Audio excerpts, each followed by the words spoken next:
Aloha, and welcome aboard the Knitty Stew podcast. My name is Leanne. I am the Knitty Stew.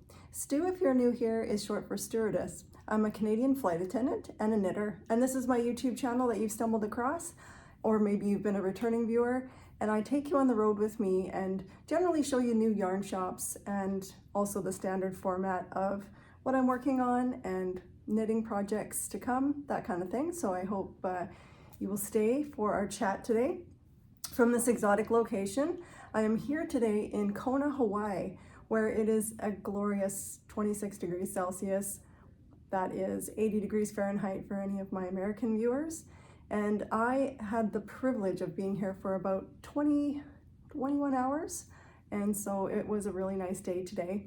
However, I'm trying something like a little bit of a mashup here because there's no yarn shops anywhere near me right now. So I thought I would use the footage that I got exactly 1 week ago today in Prince George, BC, when I had the great Yarny Goodness Day and I got to visit my friends Darlene and Jaylene up in Prince George at the yarn shop that Darlene owns up there called Top Drawer Yarn. So I'll insert that as some footage in the middle of the podcast today. And then at the end, I'm going to show you some footage from this beautiful place where I am.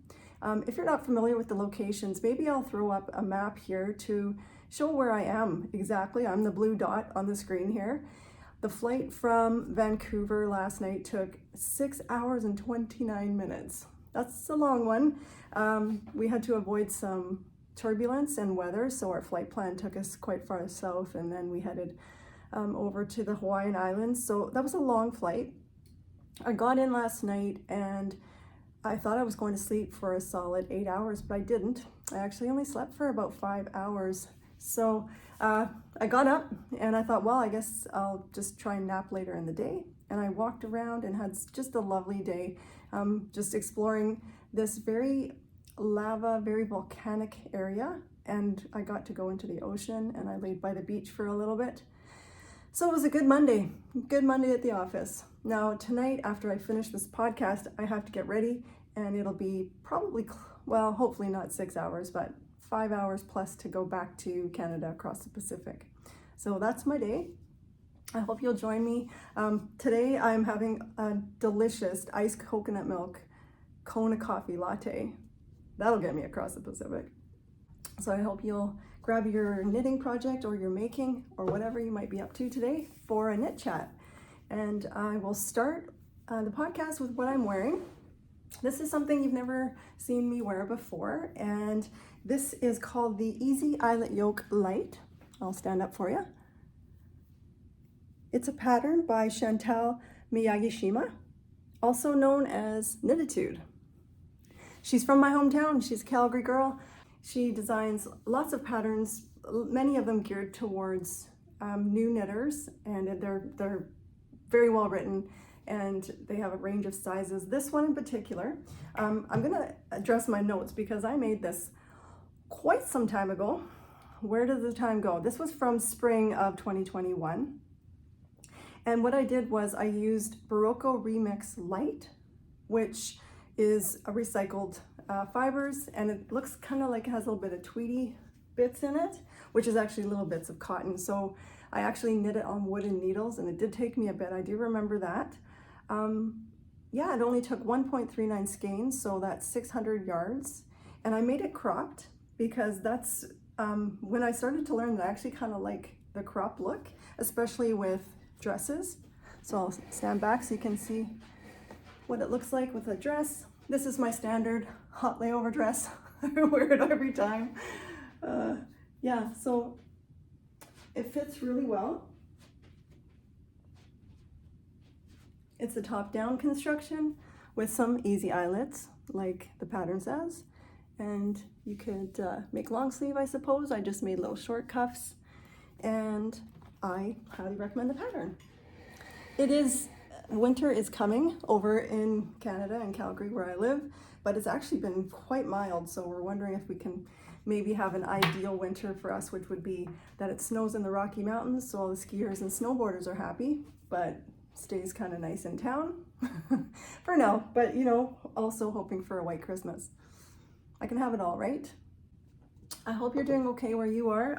I know there's lots of things going on in the world, so hopefully this gives you a bit of respite, this type of a podcast, which is just all about the knitting. And yeah, maybe we can all just take a sigh, and our knitting is always there for us. For me, it just grounds me on good days and especially on bad days. So what I'll do here, I was going to go over the plan. I have only one finished object. I have 3 active whips, and I have 2 very special to me acquisitions that I was going to share. And then I'll have to get ready and get my ironing out and get my uniform ready to get ready. So in the middle of that too, just before the whips, I'll put in the footage from Prince George. My one and only finished object today is another pair of fingerless gloves. If you watched my last podcast, thank you so much for the kind messages regarding the Brickletown mitts that I made. I just can't get enough of the fingerless gloves. These ones came across my screen and I was like, yes, that's exactly what I'm looking for. I have a lot of colorwork projects on the go. Well, no, actually I have one major colorwork project on the go, so I just needed something simple. So I cast these on my flight up to Prince George, which is only an hour and 17 or so minute flight. And I finished them in basically one day. So these are the Stockinette mitts by Svetlana, Volkova, and my friends in Prince George, how we're gonna remember that. Svetlana Volkova. She's also known as Tweedysheep. The pattern actually recommends using drops alpaca mix. And what I did was I do have some drops alpaca mix, but only enough I feel like it would have been for just one mitt.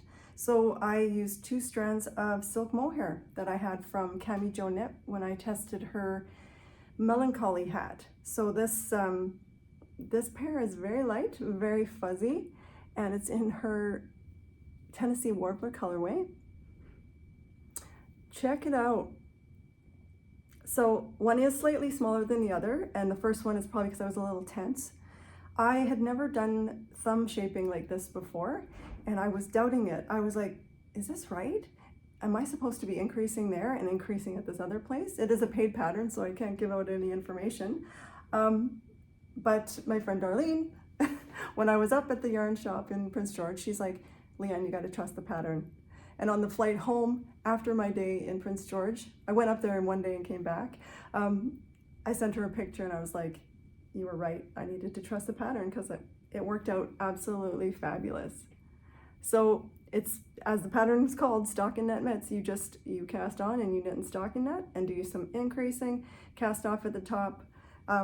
This is knit on a US 2.5, 3mm needle. I used magic loop so I could try it on as I went and make sure that I think I did go a little bit shorter on the knuckles, because I like to be able to, when I actually wear fingerless mitts is when I'm in my little laundry office and it's chilly down there and I like to journal. So my hand on the desk gets cold. So this is the length I need so I can have my digits available. It only took 29 grams of the 2 strands of mohair held together, which is fabulous. And I already have, if you can see here, this is what I used to hold the thumbs while I worked the top of the glove. And so they're waiting. I need to do another pair right away. Super fun, super fast. And yeah, once I let go of like, that's not how I've done a gusset before. I was able to just whip these off in no time flat.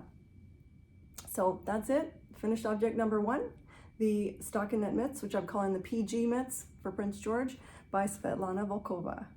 And now I'm going to put my footage in from my day in Prince George, and then I'll come back and talk about my works in progress. One of the many reasons I'm very grateful for my job as flight attendant is that I'm able to fly standby on my airline. So to head up to visit my friends in Prince George, if I had to drive, it would be between 8.5 and 9 hours to Prince George. Instead, I had basically 1 hour and 20-minute flight northwest to go visit my friends for what I called a knitting play date. And I'm so grateful I was able to do that. This podcast and the community that it's brought into my life, including this one here up in Prince George, is just such a blessing to me. A little background, Darlene and Jaylene have a podcast called the Cut Bank Girls. And they had tagged me in a couple of their videos because we have very similar tastes and very interesting senses of humor. Hence me singing Copacabana.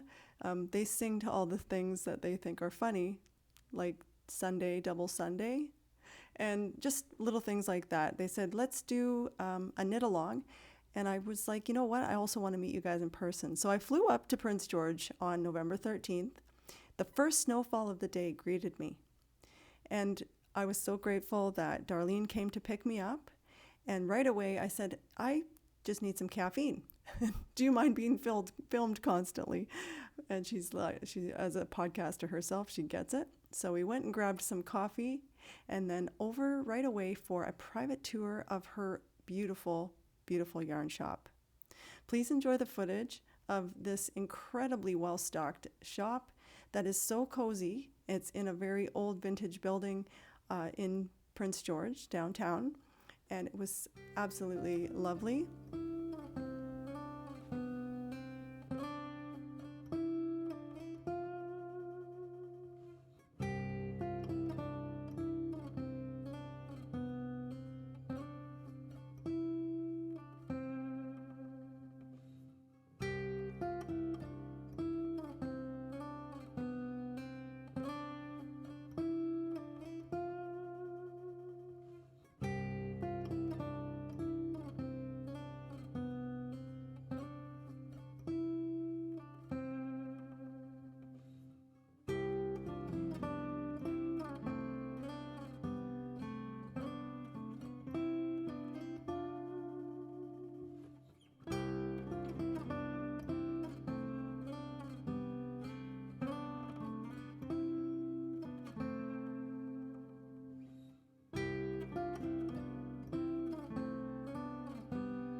I was truly blown away by how much yarn Darlene has brought into this beautiful shop. Everything from sock yarns, black cat yarns, she had cashmere, she has local dyers, lichen and lace, Briggs and Little, and you name it, she had it. What a beautiful shop you have, Darlene. Thank you so much for my private tour. I didn't leave empty-handed, but we decided it was time for lunch. So we popped over and met the lovely Jaylene at Nancy O's and had a delicious burger. Then it was time to head over to the cut banks. So, information on Prince George. It lies upon the traditional territories of the Lite Tenay, where the two rivers meet. It is beautiful, beautiful country. Nestled next to the Fraser and the Chaco rivers, the current population of Prince George, according to a 2023 census, is 86,097. Once a boom town based on the expanding lumber industry, the city is today a diversified regional hub with jobs in health, education, and an emerging technology industry. Prince George is often called the province's northern capital. The origins of Prince George can be traced to the Northwest Company fur trading post of Fort George, which was established in 1807 by Simon Fraser and named in honor of King George III. Prince George incorporated as a city on March 6, 1915. Prince George has an arts scene, shopping, restaurants, breweries, a winery. It's got higher education, home to the University of Northern BC and the College of New Caledonia. We cannot forget it also has an absolutely thriving yarn scene. No trip would be complete without a tour to Mr. PG, which you just saw in that passing clip. I absolutely love this part of the day. So Jaylene and Darlene had invited some of their knitting folks to come over. They have 2 knit groups on Thursdays and Fridays, and everyone came out, was so wonderful and warm and welcoming. There were baked goods, delicious hand-baked goods, and knitting, and yeah, just a really great soul-filling day. Thank you so much. The magic of video and editing. Welcome back to Kona, where I'm going to go over my works in progress. The first of which is a project I showed you on my last episode called the Easy Eyelet Sweater Scarf. I don't normally show my project bags, and here's one of the reasons why is I actually have most of my project bags all in the same type of project bag, which are these ripstop type material by No Knits. They're really hardy, they last forever, and they're slippery and they squish nice into my travel bags. But this one is a big project, and it's on a cute little fox bag, which I got off Etsy. There is no record of where I bought this or which seller I bought it from, and there's no name tag on it or anything, but it's super cute. And inside it is holding a project that I'm making for my daughter for Christmas. I actually haven't got as far as I thought I would get on it because I was waiting to hear back from We Are Knitters just to clarify the schematic that they have. So I'll put a picture up of the Easy Eyelet sweater scarf here or here. And this project my daughter saw and asked if I'd make it for her for Christmas. Hi Anna, if you're watching. And she will look so sweet in this. Essentially you put your arm in one side and then you wrap it somehow. Chantal makes it look really easy. By the way, this is a pattern by Chantal, again, Knitatude, but she worked in collaboration with We Are Knitters. So I'm using the kit that I purchased, which came with 5 balls of Mare Paca, which is a merino alpaca blend. Okay, so you can, see where I'm going with this? Flip it around, other side. But I was having a hard time with the pattern, just giving row counts versus measurements. And I reached out to We Are Knitters. They never did get back to me, honestly. I went to their Zen desk, it's called, for help, and then I also emailed. And then I talked to somebody on Instagram who did reply to me twice saying someone will get back to me. But so what I ended up doing is I reached out to Chantal, and she graciously gave me the length that I would need to work to, and she was very helpful with that. So I'm this far. There we go. And it's knit flat on it's supposed to be US 11. I'm doing it on US 10.5 so that the fabric isn't too drapey and open. But I will need to obviously block it pretty aggressively so that it doesn't roll in. It's kind of rolling. And to the length that I know I need. And any notes and things I talk about, I'm going to have them on my Ravelry page. I'm known as the Knitty Stew on Instagram and Ravelry, and obviously here. So if you're looking for my things that I don't talk about, that I show but forget to talk about, that'll be, I'm pretty good with my Ravelry. I keep that pretty up to date. So it's, yeah, stockinette back and forth, knit flat with eyelet rounds or eyelet rows every so often. And I actually had quite a bit more done, but I ripped it back because I forgot to do one eyelet round row. I was like, oh, that will drive me nuts. So my daughter might not have noticed, but I was like, no, I have to rip back. So I probably would be a little bit closer to doing the other sleeve, which is just in ribbing, and then you seam it up. However, if I would make this again, probably not, but if I did, I would just do the arm in the round and then open it up and knit flat for the mid part. And then for the other section, but seeing as how I did this one flat and seamed it, I will do the other cuff and I'll seam that as well. So I think I'm going to be done that in plenty of time for Christmas for my daughter, Anna, and I'm knitting the smallest size of the Easy Eyelet sweater scarf. That's WIP number 1. Work in progress number 2. I'm bringing the 80s back, everyone. I'm making some leg warmers. I'm calling them the fall night leg warmers. I'm doing them in tandem. She's a maniac on the floor. Okay, so this is just me making a tube. Essentially what I did was I cast on 64 stitches using a US 3.25 millimeter needle. And I did it with magic loop so I could try it on as I go. So I'm going to knit them from the top down. And then I started to switch over to a US 5, which is a 3.75 millimeter small circular circumference. And I'm just going to knit.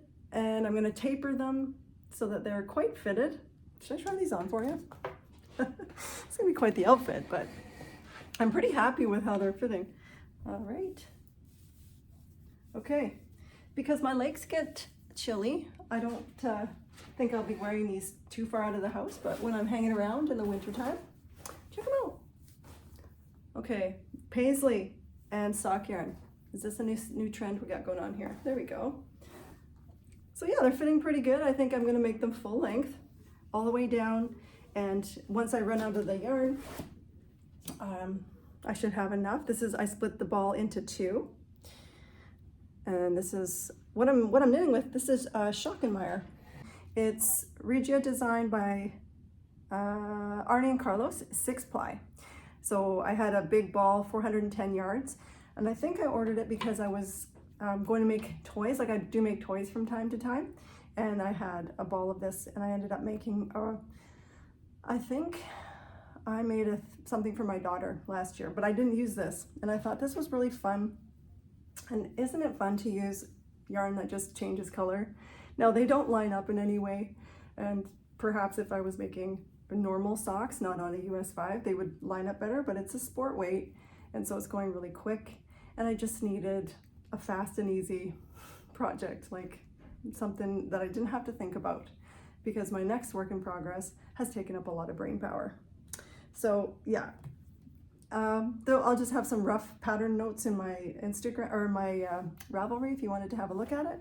And yeah, those are my fall night leg warmers, which I don't need on right now. I'm taking them off. So I think it's pretty hilarious. In my last episode, I was like, this is what I'm going to cast on next. And I had plans for the Sven Scandinavian, which is that's going to be a great little Christmas knit when I get around to it. And also the festive yoke pullover by Skandir Knits. Like Oliver colorwork sweater. I don't know if that's going to happen. It's not happening in the next 26 days, I can tell you that. Maybe before the end of the year, but we'll see. And here's why. My final, last but not least, work in progress, as many of you might guess, is my Halibut pullover for just for the Halibut cow.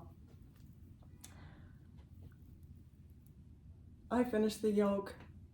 Insert Chariots of Fire music right now because I was like, holy moly. Beautiful, beautiful pattern. I absolutely am super, super proud and loving these halibut. Each round took me between 16 to 20 minutes. If I didn't screw up and if I didn't have to think back. So that's approximately 18 to 21 hours if we do the math there. And it's on like a DK weight. So holy lordy. It's just for the halibut, right? We're having fun, aren't we? I think I'm gonna try this on for you. And I would love to chat a little bit about the knit along. Jaylene, Darlene, and I are hosting just for the halibut cal, which is the hashtag to be used if you're participating. You put that on Instagram with that hashtag, and there'll be some prizes for finished halibut items. So you can make the pullover, which I chose to do, or the mittens, which I love. There's a cowl, which I use to make my gauge swatch for this, and there's also a hat. So any of those Caitlin Hunter patterns of the halibut can be submitted for prizes. The cal runs from November 1st to December 15th. So making a pullover in 6 weeks is no joke. So yeah, it's quite a challenge. But honestly, as I saw these fish, sorry, I got a knot here I'm trying to figure out. As I saw the pattern starting to emerge, I was just like, wow, that's pretty awesome. Pretty awesome. Okay, I'm gonna put it on. Okay, here we go. Here is my finished yoke. I've split for sleeves.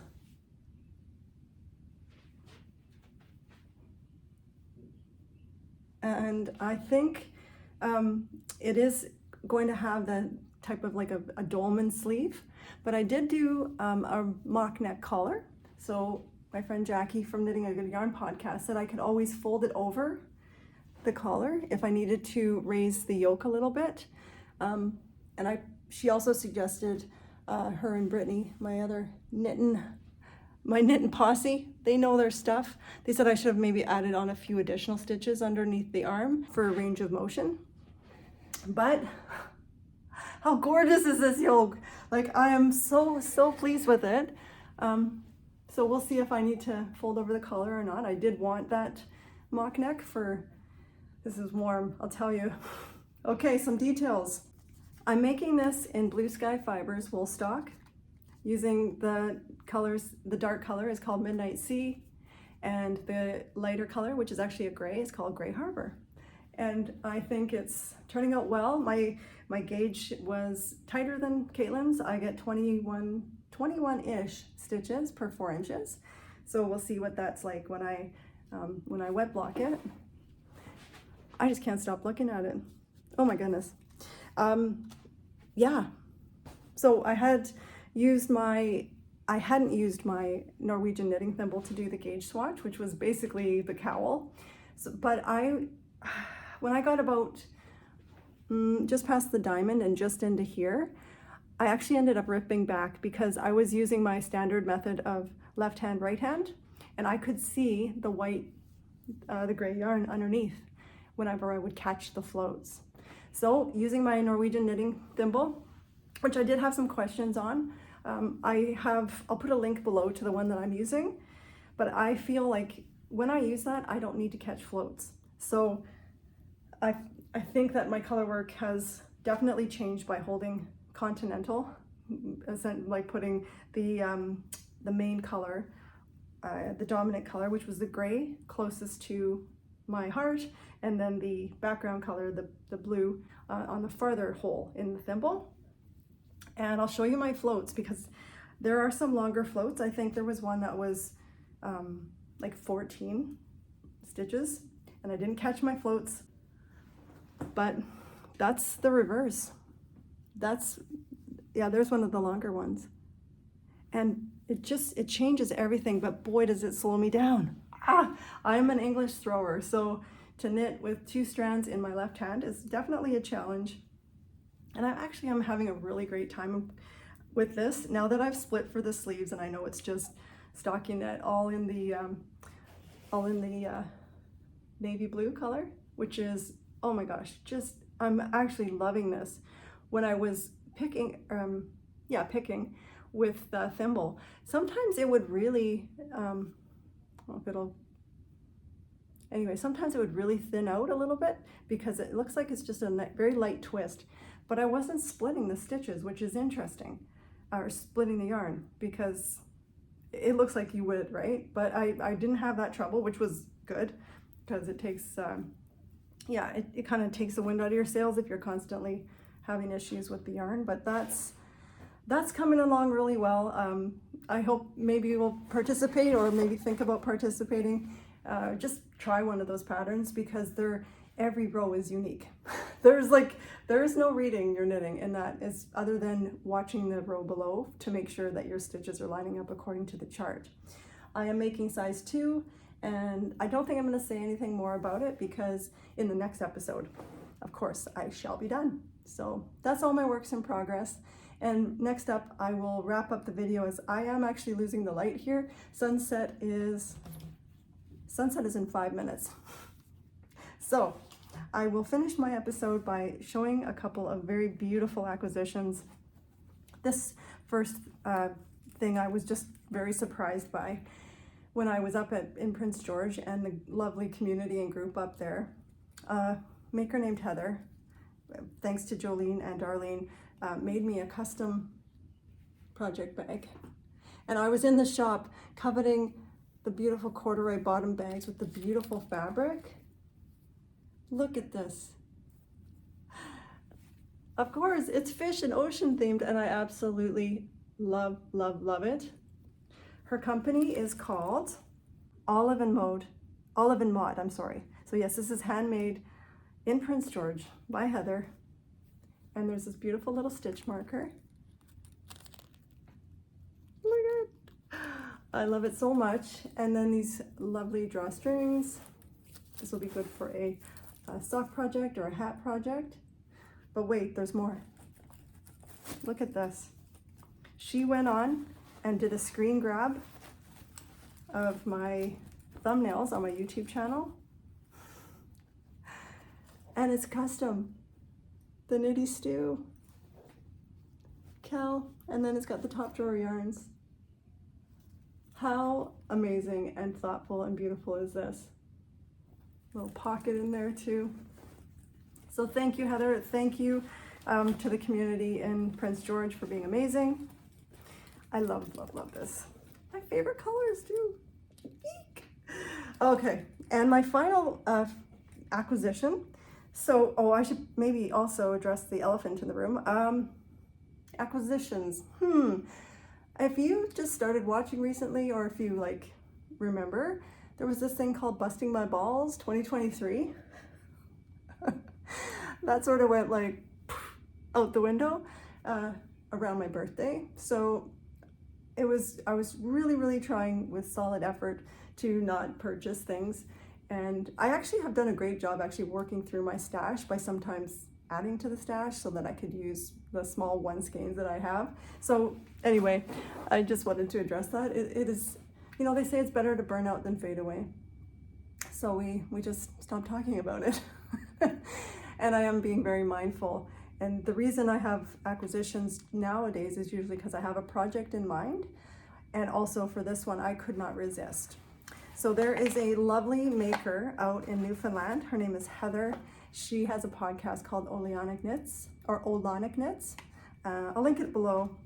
She has moved to Bonavista Vista. She was in St. John's, Newfoundland, and now she has a shop update of naturally dyed yarn, which is, all the dyes are from foraged things from Newfoundland.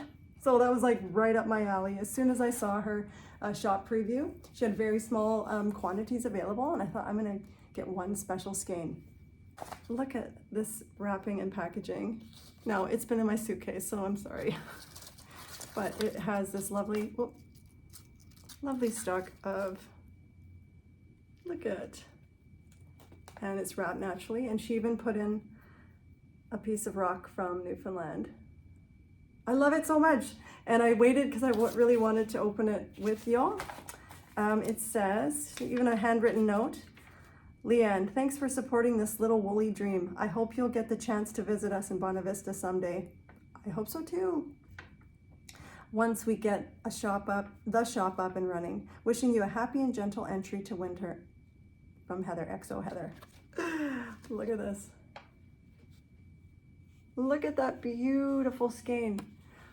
Okay, this is a deep, dark, purple, brown. Oh, that is stunning. The color is called elderberry. It's 100% merino wool from Portugal, actually. 50 grams, 180 meters. Dyed in Newfoundland with locally foraged plants. Oileanachknits.ca. So I have, this is it. This is the kind of thing. I want to support Canadian dyers, and I mean, I have all kind of dream knitting ideas, but when I have a precious skein like this, I will have to sit with it and decide what it wants to be. But thank you so much for joining me today on the Knitty Stew. I'm going to try and actually go catch that sunset out front and then get ready for the red eye back to Canada. So thanks for being here today. Please leave me comments if you want to continue engaging back and forth. And until the next time, I hope you stay safe, happy, and that your knitting or crafting heart is full of joy. Friendly skies to you.